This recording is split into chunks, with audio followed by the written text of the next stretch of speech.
Hey there smartphone fans, so you want more Meizu E3 videos and I am giving you more Meizu E3 baby. Of course I am, and today I'll be talking about Meizu E3's benchmark scores and I'll do a sort of a gaming review for the phone as well, so keep watching. First of all, let's take another closer look at the specs of this device. This is very important. Snapdragon 636, 6 inches, octa-core chip, 4 big cores, 4 small cores, Adreno 509 graphics, 6 GB of RAM and 64 gigs of internal storage. Now the Snapdragon 636 is what it is, as I said, a slightly downclocked Snapdragon 660, which was one of the best around $400 chips last year and is still an amazing chip to date. So the Snapdragon 636 in theory should bring very similar performance in Antutu and gaming to Snapdragon 660 with perhaps a little bit better battery life because of the lower clocks and better temperatures and cooling for the solution. So this will mean that the phone will probably not score as high as Snapdragon 660, Snapdragon 820, 821 and naturally 835 and 845 devices. Is this bad? Well, you can see here the first Antutu test is well, not running fluid, and this is a very high fidelity graphics just meant to really stress out the phone. And here's the final score of the device. It's over 100,012. So this is a very good score, and you can see the CPU score is quite high, the GPU score is very good, and this is a phenomenal performance in Antutu. We're getting for around $300 here, considering last year we were getting Snapdragon 625 which scores around 70,000. And next up I'm testing here, as you can see, just turn on the GPS and I'm testing the GPS on this device. This is inside my house. It's a 3 out of 4 storage area, so it's very hard to get a lock from a signal inside my house, but with the Snapdragon 636 and Meizu's Meizu E3 it was not a problem. I did have to wait 10-15 seconds, but this is quite normal. Even my Huawei Mate 10 doesn't get a lock straight away. What about the other benchmarks? Well, the storage performance of the device is more in line with like $190-200 devices from last year, rather than being a big step like evolution, like with the Snapdragon 636 really overpowering the Snapdragon 625 and 630 in Antutu render and definitely in Geekbench and PCMark score. So this means that the Meizu E3 definitely vastly exceeds in performance devices for $300, which we got 6 months ago. So kudos to that, even though the storage is still the same as last year. And now moving on to the stuff that really matters, because benchmarks are just synthetic scores. They don't represent real actual performance. They give you a good hint of what it might be, but they don't really show you that. So here I'm running a gaming test on 3 games, very high-end games for mobiles. This first is Wolrd War Heroes, cranked up to the highest settings, which usually requires a Snapdragon 660 to run in really decent frame rates at the highest graphical settings. And as you can see, the graphics is gorgeous. PlayStation 3, almost PlayStation 4 level of quality of graphics on your mobile phone.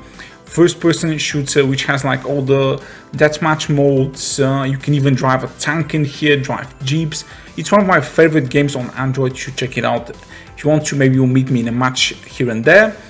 And as I can see here, the Meizu E3 delivers solid frame rates, but not exceptional. Since this is a first person shooter, it requires a bit more higher frame rates than like third person games to feel smoother. And I don't think that the Meizu E3 really hits that 60 FPS mark here. Definitely more around the 30ish frames per second, which is still very playable at the highest settings. But if you want to like really up your game and really be competitive with all the rest of the players, you really should crank it down to medium. And in medium settings, the game actually flies on this phone, and you don't lose that much graphics fidelity. So good frame rates, but not as good as Snapdragon 660 here. Moving on to the game that, well, probably most of you really wanted to see in this review, and this is PlayerUnknown Battleground for mobile phones, or PUBG Mobile. The game is running on Unreal Engine 4 and I have cracked it to almost the highest settings, so HD graphics with high graphics settings.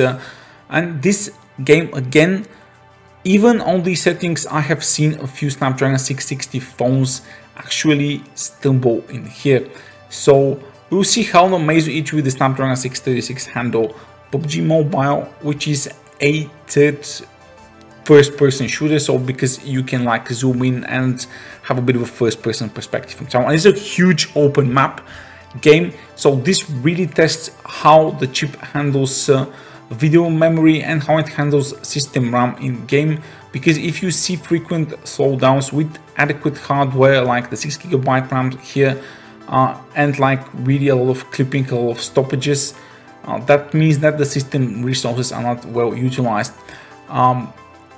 In regarding to that, I have to say that the Meizu E3 really pulled something great here.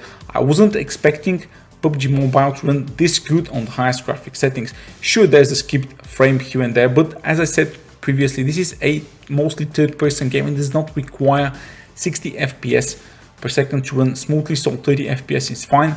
And this is a huge open area game, like I'm talking about really huge. This is there's no precedent for mobile. This is the first mobile game to actually give you a giant map you can play around with. So ever since, I think even PlayStation 3 games didn't have this much larger maps to play around with. So maybe with the PlayStation 4 we got to see this much of an expansion in this big playing field.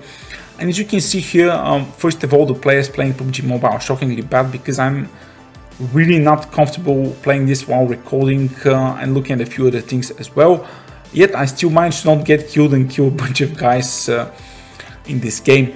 So what you're seeing here is like the high graphic settings on this game really deliver very good textures, very good effects, very good character models. When you pop in that gun though and enter the first person mode, you can definitely tell that you could do with a few more frames here and there, but it's certainly very playable. I wasn't expecting PUBG Mobile to run this good on the Snapdragon 636, considering the very higher than Full HD resolution on the Meizu E3.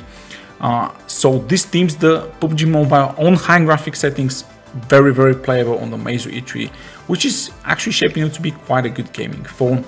And as you can see here, I am using very demanding 3D games for this review, so I want to cover the phone for like years to come as well.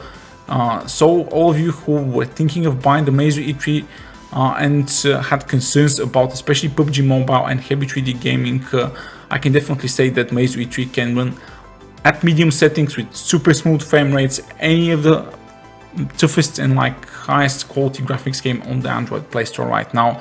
If you want to crank those settings higher, you can, but you have to live with a few slight less frames. And now moving on as a finale to one of my favorite games, which is Shadow Fight 2. It's an awesome fighting game for Android. Really great graphics, cranked up to the max. The Meizu E3 delivers solid frame rate here. Again, this is not a game that requires 60 FPS, 30 FPS is fine, and the game is absolutely fluid and flies on the Meizu E3 and the Snapdragon 636. So this about wraps up my Meizu E3 benchmarks and gaming performance impressions of the device. Both I give thumbs up. The Snapdragon 636 is a phenomenal successor to the Snapdragon 625, 626 and 630, delivering better on everything. And as you can see, you can now play much prettier games with much better frame rates on mobiles, and they're definitely catching up to consoles. So my next video will be the full review of the Meizu E3 with detailed camera and battery life and real world performance reviews. So stay tuned for that, subscribe and keep watching my other videos.